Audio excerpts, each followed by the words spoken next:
Alors, c'est un avocat au barreau de Paris qui va nous rejoindre maintenant pour clôturer cette première partie.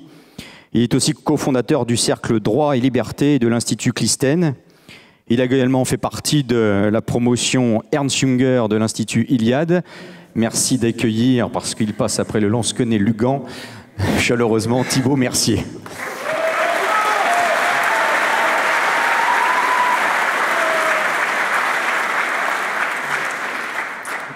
Mesdames, Messieurs, chers amis, la continuité historique d'un peuple implique pour ce dernier l'existence d'un passé qui soit convocable au présent, pour permettre ainsi sa transmission aux générations futures. Aujourd'hui, on cherche à nous couper de notre passé d'Européens, à le nier et à le dévaluer. Sans possibilité de s'en prévaloir, notre continuité historique, c'est-à-dire notre identité, est menacée. Menacée notamment par l'Union européenne et sa politique immigrationniste inconsciente, menacée par des dirigeants qui ont oublié que la fonction première d'un État était d'assurer la pérennité de ses citoyens face aux périls aussi bien extérieurs qu'intérieurs, menacée aussi par des nations européennes qui ont perdu toute idée de puissance pour adopter le modèle uniforme de la société de marché, menacée encore par une mondialisation qui fait de l'homme un simple agent économique fongible, menacée encore par le multiculturalisme qui atomise les individus, nie leur culture autochtone et les contraint à la concurrence de tous contre tous, mais menacée enfin par une vision droit de l'homiste de liberté, par un droit dévoyé et qui s'insinue peu à peu dans tous les aspects de notre vie. Aujourd'hui, il m'est donné la tâche d'intervenir sur notre droit d'Européens à transmettre notre identité, le droit à notre continuité historique. Pour cette intervention, nous proposons donc dans un premier temps une brève analyse critique des dérives actuelles de notre droit qui, nous le verrons, puise ses fondements dans une vision ontologique erronée de l'homme. Et dans un deuxième temps, nous tenterons de dessiner les contours sociaux, historiques, culturels, mais aussi civilisationnels de l'homme européen et de son peuple, pour ainsi proposer une vision juridique enracinée et respectueuse de ces réalités, et qui pourrait ainsi nous permettre de retrouver notre droit à notre continuité historique.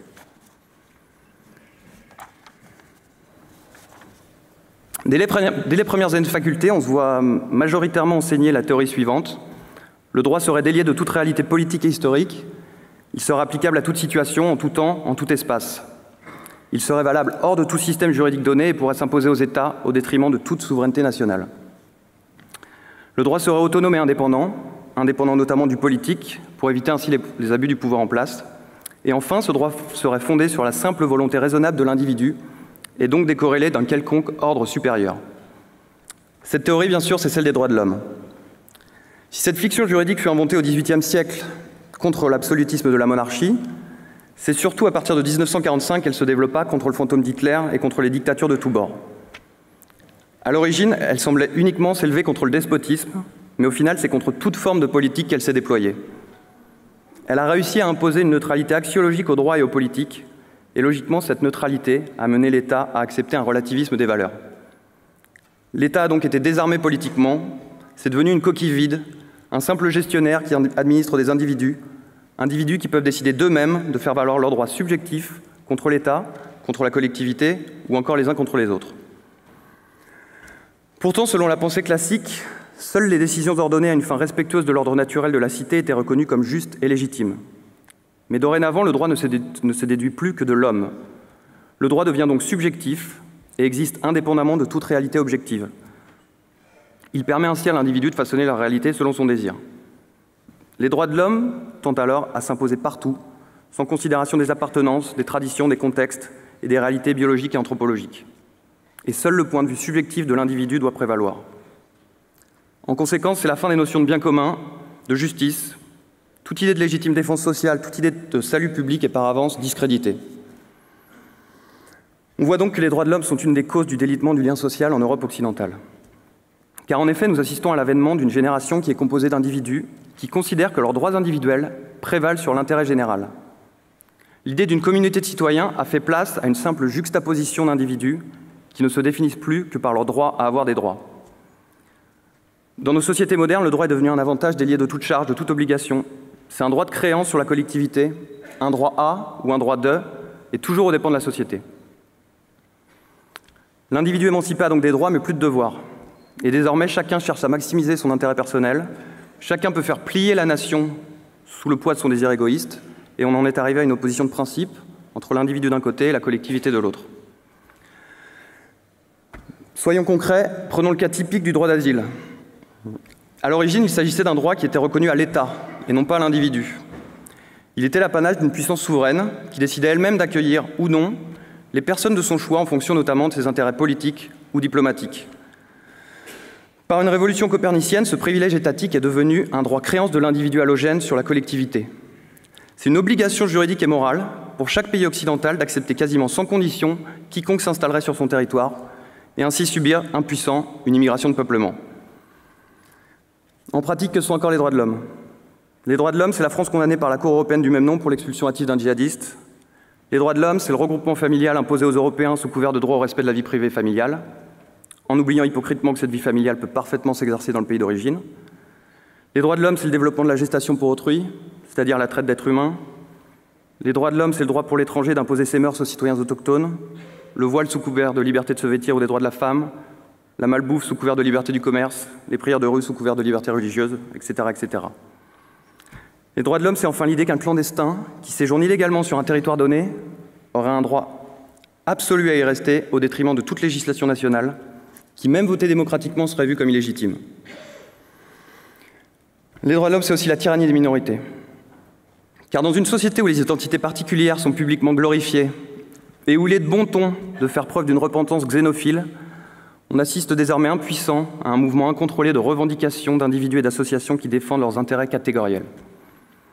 Les juges et l'État se sont fait les auxiliaires zélés des SOS Racisme, l'ICRAM, RAP et autres associations de défense des LGBT. Toutes ces associations subventionnées, qui ne représentent qu'elles-mêmes, réclament désormais, sous couvert du droit, répression et persécution contre toute personne qui ne respecterait pas leur doxa antidiscriminatoire. C'est devenu une véritable inquisition religieuse.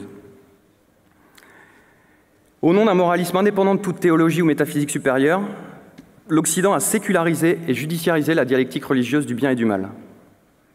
Les droits de l'homme ont perverti notre droit, et celui-ci a désormais pris les signes d'une religion d'État.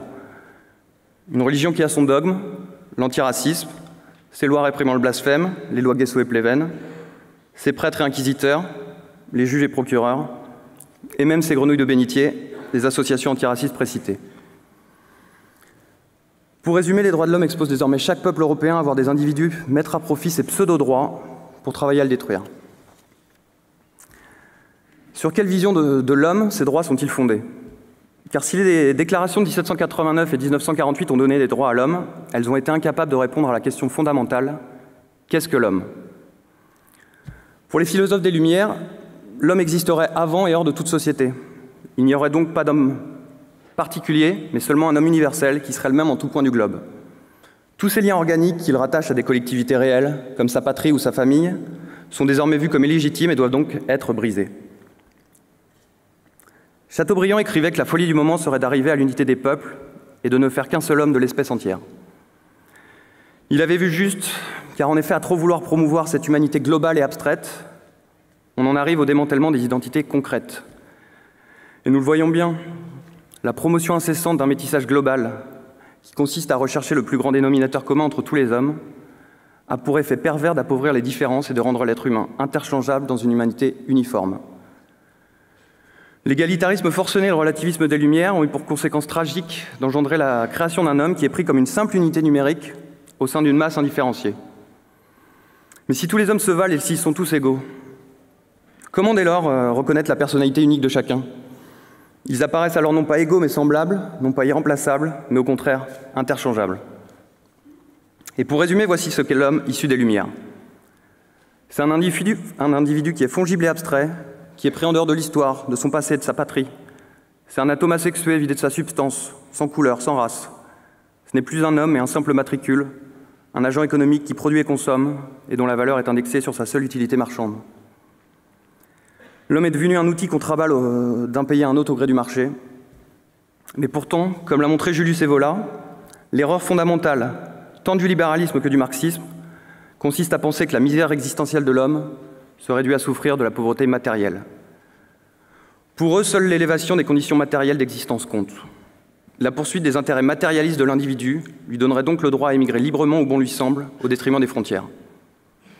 Cette vision est fausse. Elle oublie notamment que l'homme est un animal spirituel également. Nous devons combattre cette conception erronée de l'homme. Nous la combattons car c'est elle qui justifie aujourd'hui le droit à la libre circulation des personnes aux dépens des souverainetés nationales, et c'est elle qui fonde la logique immigrationniste actuelle. Maintenant, il s'agit de s'interroger sur la vraie nature de l'homme. Joseph de Maistre déclarait qu'il n'avait jamais rencontré l'homme de sa vie, mais qu'il avait vu en revanche des Français, des Italiens, des Russes, et même des Persans. Et en effet, l'homme en soi n'existe pas. On sait depuis Aristote qu'il est un animal politique. Animal politique, c'est-à-dire historiquement engendré, et qui devient humain par son insertion dans une culture. Il n'existe donc que des hommes concrets, qui sont fils de leur père, d'une terre, d'une époque, d'une civilisation. Et à la notion abstraite d'homme, nous opposons celle de personne. Personne qui est différenciée par ses qualités, ses attaches anthropologiques et culturelles, biologiques également, et qui le distingue de tout autre et la rende fondamentalement inégale et unique. L'homme ne peut donc être pris hors de son peuple. Et qu'est-ce qu'un peuple ? Le peuple, ce n'est pas la population présente sur un territoire. Ce n'est pas cette masse déracinée d'individus, de toute provenance et qui rassemble des gens pris au hasard en les liant par un simple contrat ou par le droit du sol. La vision contractuelle du peuple et de la nationalité est fausse. Ce n'est pas notre volonté qui nous a fait français. On ne choisit pas plus sa patrie, la terre de ses pères, que l'on ne choisit son père et sa mère. Maurras. Non, le peuple, c'est au contraire l'ethnos. L'ethnos, c'est une communauté fondée sur l'héritage, la culture et la mémoire. Et un groupe d'individus ne devient un peuple que s'il partage les mêmes origines, s'il habite un lieu, ordonne un espace, s'il se donne des directions communes, ainsi qu'une frontière entre l'intérieur et l'extérieur. Et c'est donc une conception ethno-culturelle du peuple que nous opposons à la conception contractuelle. Et d'ailleurs, cette conception ethno-culturelle prévaut partout dans le monde, sauf aux États-Unis ou en Europe occidentale. Selon les propres mots de Dominique Vénère, l'Europe n'est pas née des traités de la fin du XXe siècle, elle est issue de peuples frères qui, entre la Baltique et l'Égée, sur quelques milliers d'années, donnèrent naissance à une communauté de cultures sans égale. C'est donc sur ces réalités anthropologiques et culturelles que notre droit et nos libertés publiques doivent s'appuyer. Il est nécessaire de sortir de la logique universaliste des droits de l'homme pour revenir à la notion classique de liberté publique. Car en effet, c'est seulement à l'intérieur d'un cadre donné et d'un système juridique déterminé que peuvent s'exercer nos libertés politiques. Ce cadre, c'est traditionnellement celui de la cité. Et face à l'idéalisme des droits de l'homme, nous privilégions l'effectivité du droit, sa légitimité et sa dimension démocratique. Car les libertés publiques sont respectueuses de l'histoire et de la pratique locale. Elles naissent et se développent de façon coutumière. Et toute liberté publique n'est pas forcément concevable en tout lieu ou en tout instant.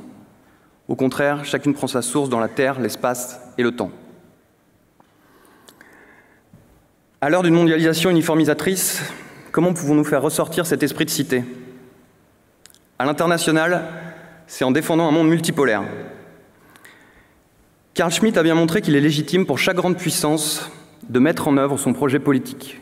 Ces grandes puissances régionales sont celles qui disposent d'un vaste espace déterminé, aussi bien géographiquement qu'historiquement, et qui disposent d'une population homogène et porteuse d'une civilisation.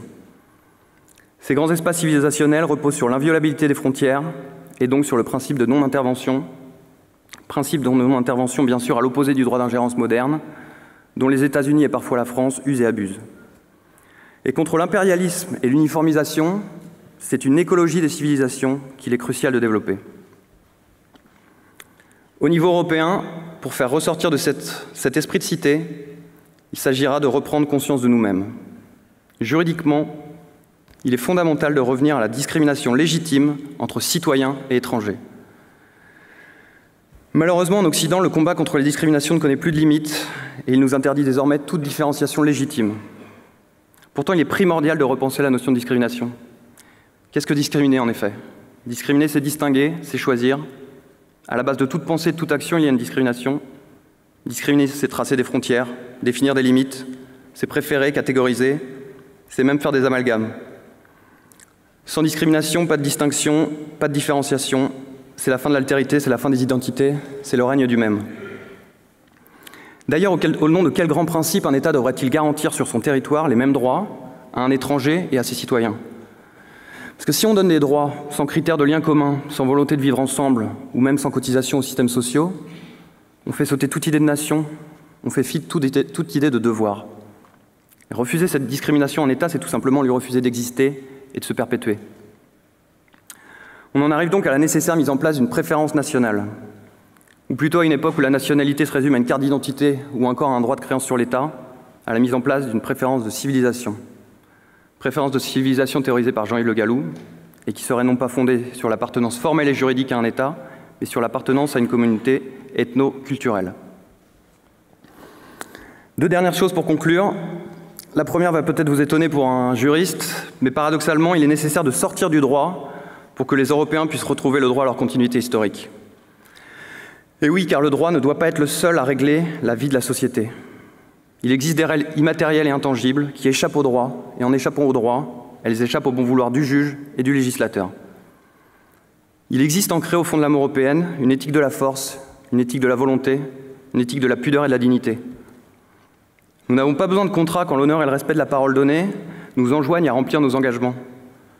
Nous n'avons pas besoin d'une solidarité forcée imposée par un État léviathan quand des liens organiques et culturels nous invitent au don et à la charité du cœur.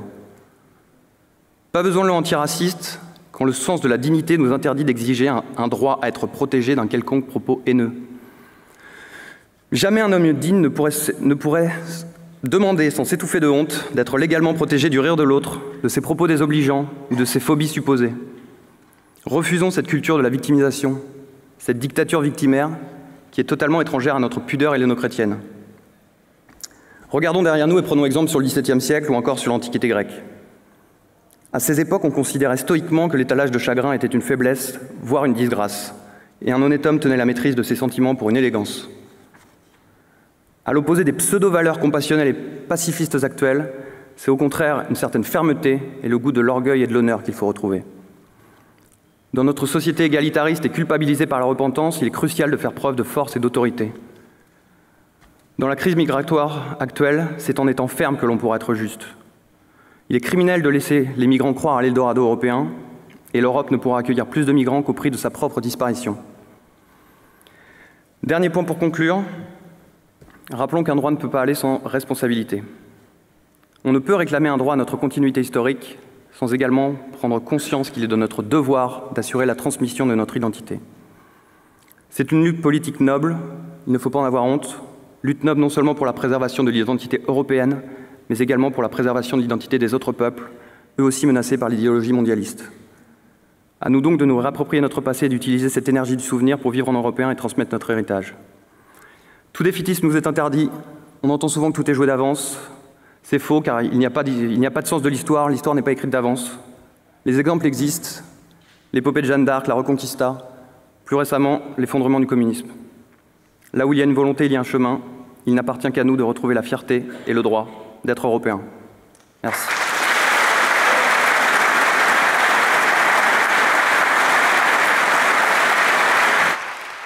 Merci Thibault.